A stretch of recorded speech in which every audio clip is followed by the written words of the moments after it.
What's up, guys? So we are on 415 issue 3, and we're starting to understand a lot more about these characters. And as we saw in the second one, uh, Joan has definitely got some split personality here, and so we're gonna see where these events go. Because as you saw at the end of number 2, um, Joan, by way of, I just refer to him as the big guy, it's either Damon or Jason, um, was making threats to her boss. So we're going to go from there, see where the story takes us. So I'm just going to get right into it. Like I said, after a quick recap on book 2, um, we still see Joan is in the room that she was sent to. By means, it's just another part of her mind, really, whereas the other personality has taken over. We have an exchange of words that need translated for us, and that's between Joan and the other dormant personality. Uh, it's translated for us to understand, but the overall gist of it is you're safe, Joan. No need to worry. And I'm assuming that this is kind of like some sort of kids kind of develop their own like little language amongst each other, and I kind of think that that's where we're going with that. I could be wrong, but that's how I read it. It was like this is a continuation from something that they started as kids. We then see uh, the other one, the big guy, says it's okay for Joan to come back out, and so she does, and she has no idea what the hell just happened. Her boss is like trembling on the floor, saying that he's gonna, he'll listen. And there's blood. And she's just like, what the fuck just happened? And, he more or less, he's like, well, you did this to me. I'm listening now. And then, like, hands the ear over. So Joan runs out of the room, is confronted by police. And then we hear, go to your room again. And big guy returns, whoops everyone's ass, continues on, and comes across even more armed personnel. Like, he is completely surrounded.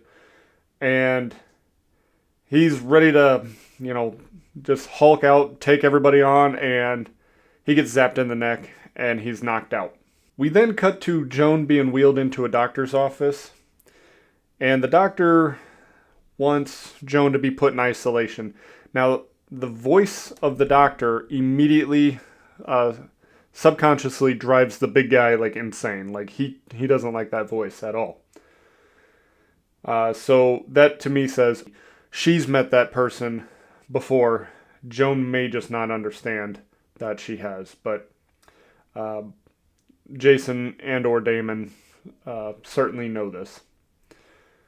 Uh, Her restraints are removed, and she's asked to tell the doctor the date.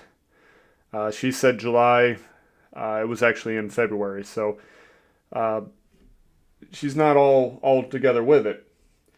She's in disbelief since she completely believes she was at work the day before. So the doctor dismisses his 2 assistants, who we'll just call Baldy and Redhead. Not the most imaginative names, but gets the point across as to who's who. He then shows Joan all of the damage done by her while she was the big guy, and she didn't take it that great. Um, she looked to get almost physically ill by that. So meanwhile, while this is happening, we see 2 individuals watching through like the one-sided mirror, where they could, where one party can look in where the other can't. That you typically see in like police shows and whatnot during like interrogation scenes. These 2 individuals are brothers. One goes by Yannison, I believe that's how you say it, and the other by the Butcher, which I'm not sure if that's the name given to him or if that's the name given to him by everyone else. As you can see, he's got a bunch of different parts sewn into them. So it's pretty easy to see how a name like that came to be. And while they're sitting there discussing everything going on between Joan and the doctor, they are joined by Baldy and Redhead. And we find out that they refer to the doctor as father. I thought that was kind of interesting. I mean, Redhead may be related, not entirely certain, just because both her and the doctor are redheaded. We then go back to the conversation between the doctor and Joan, and he says, hey, in light of all the actions that and all the chaos that you've brought, it's best that you stay with us for a very long time. Well, Joan, she's like, this is impossible. I couldn't have done any of this. I'm innocent of all of this. And as she's being drug out and, going to be put in like a room or isolation or whatever, the big guy returns and immediately goes after the doctor and says, she may not remember you, but I do, doctor, and punches him or, hits him and just knocks his ass across the room and then proceeds to continue with an escape plan here. He's on his way to punch his way out. He doesn't give a shit. Red alert is sounded throughout the facility, and it's like all hands on deck. He just blows through everybody that comes. I mean, it's a bunch of orderlies. Don't know how much training they have to really take on a beast like this. And I mean, so he just plows right through them all. But then Baldy and Redhead get in his way, and they whoop that ass. They waste no time beating the shit out of them, knocking them out, and have them captured. So while Baldy and Redhead are out there taking care of business, we then cut back to the doctor, who is now joined by Yennison and the butcher. We see like an orderly or somebody let them know, hey, Joan got away from us.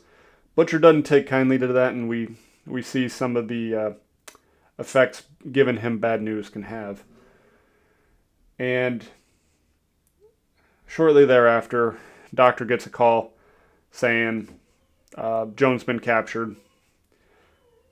And he then says, okay, I want Panic to take her to the East Wing.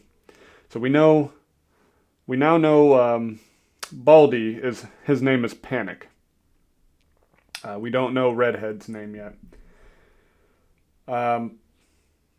And so as she's being escorted back to her room, we get a good glimpse at some of the other patients. Now, there is one that does kind of pique my curiosity a little bit. They're passing by multiple redheads, but we get a good glimpse at one of them.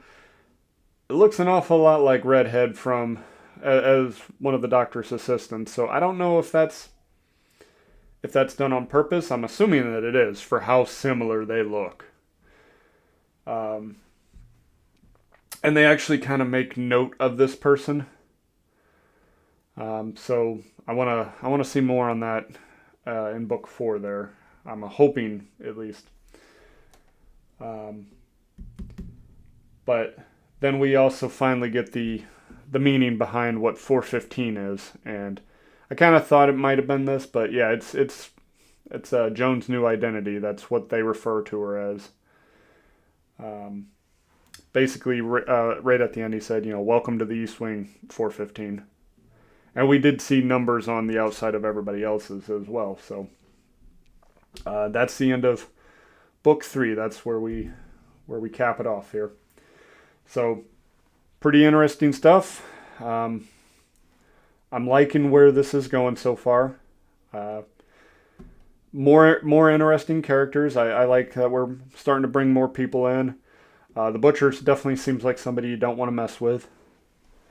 Yennison, didn't get a whole lot from him, but he also looks like somebody you don't want to piss off. So I don't have any subplots, but I do have at least a somewhat half-assed theory, if nothing else, that most of the events that we've seen, maybe not the childhood, but I think that the workplace thing, I kind of feel like that was in Joan's mind. Not 100% on that one. I have that feeling. I also thought one of the characters in it looked like the redhead, so that's part of what's drawing this, and the fact that she thought she was at work the day before, and it's actually been several months. Um, so just my own little thought and theory. We'll see how everything plays out. So I just want to talk about some of the new addition characters here. Now I don't have everybody named properly here, but so we have Dr. Austin, and then that last name got cut off right at the end. So what I did see clearly was CHIL. Now it could be Dr. Chill, Dr. Child, Dr. Childs. Um, but anywho, he's kind of like the head honcho, the guy in charge, and he is the doctor and I believe director at Paul B. Smythe Asylum. So everybody answers to him. He is top dog from what we see.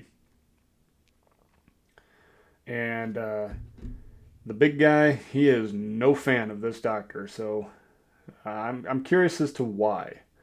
What had that personality so enraged?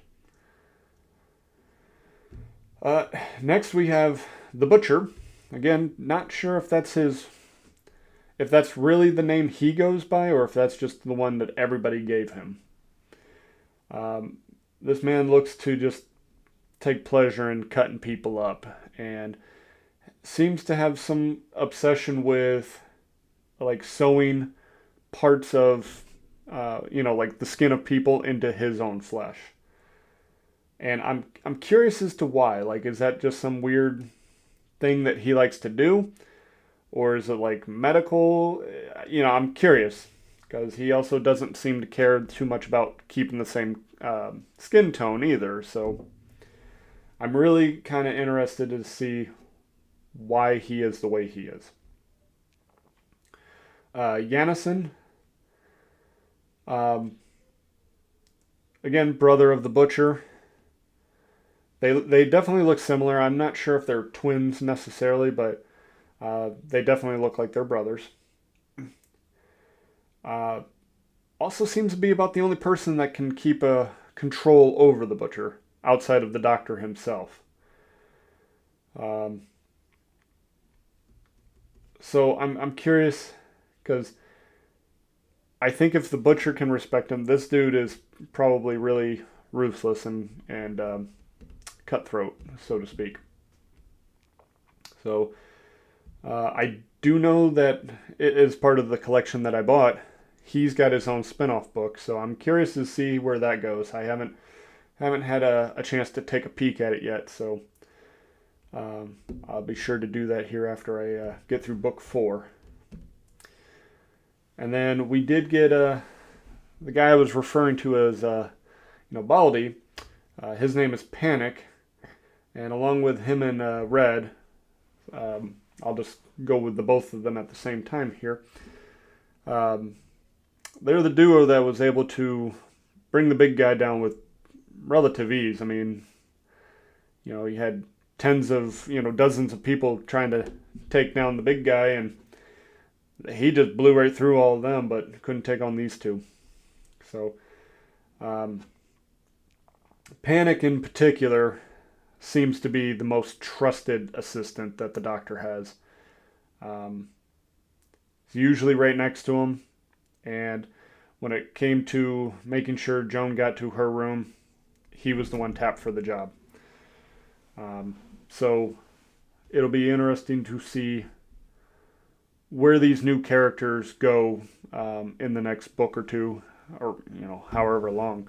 To be honest, I want to see what everybody's role is there.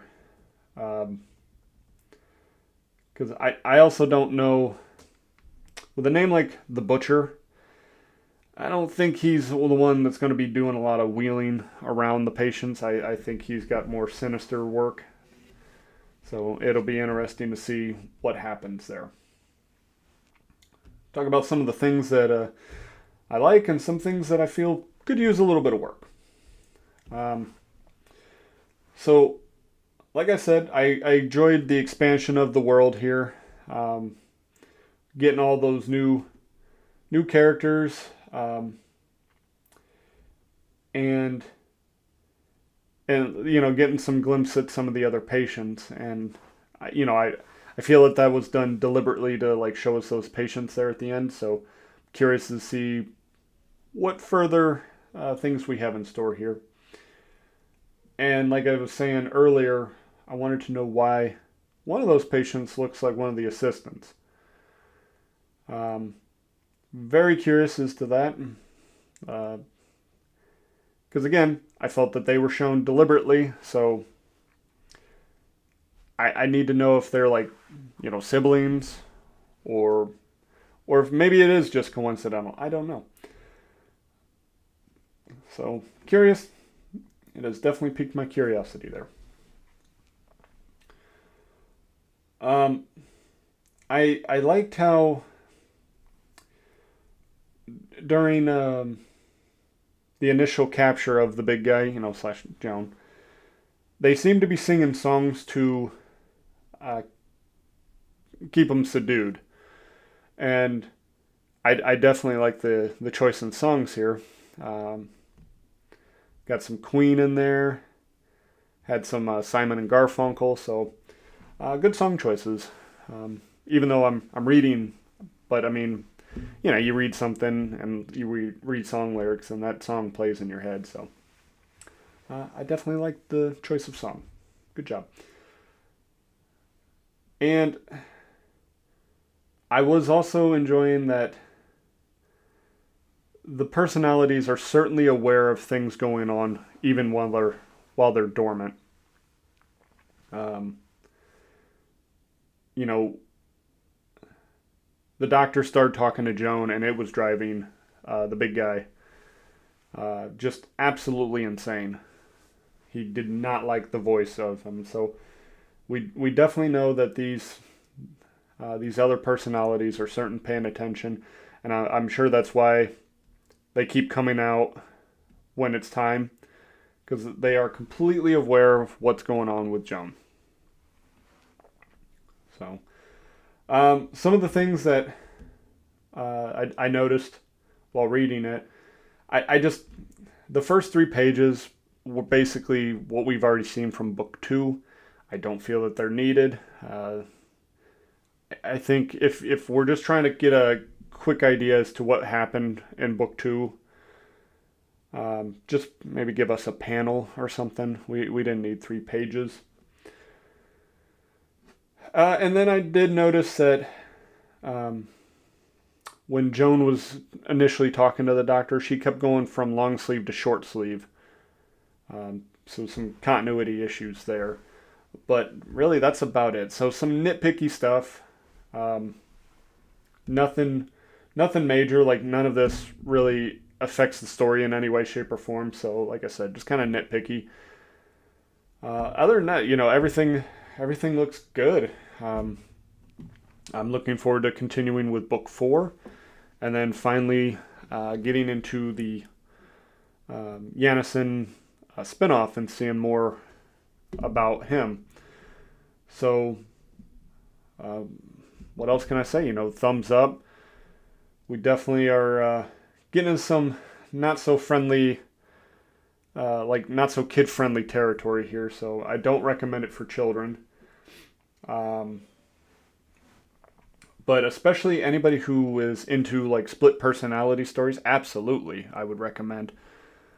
So like if you like movies like Split or Identity and things like that, you should certainly like this comic. So I recommend it, and I will have the website in the description as to where to make the purchase. So But that's it. This so far so good on this series. Still got a thumbs up. Everything's holding up good. Um, but yeah, that's all we got for today. So thank you guys for taking the time to watch my review here, and I'll see you back for book 4. So thank you guys. Take care and God bless.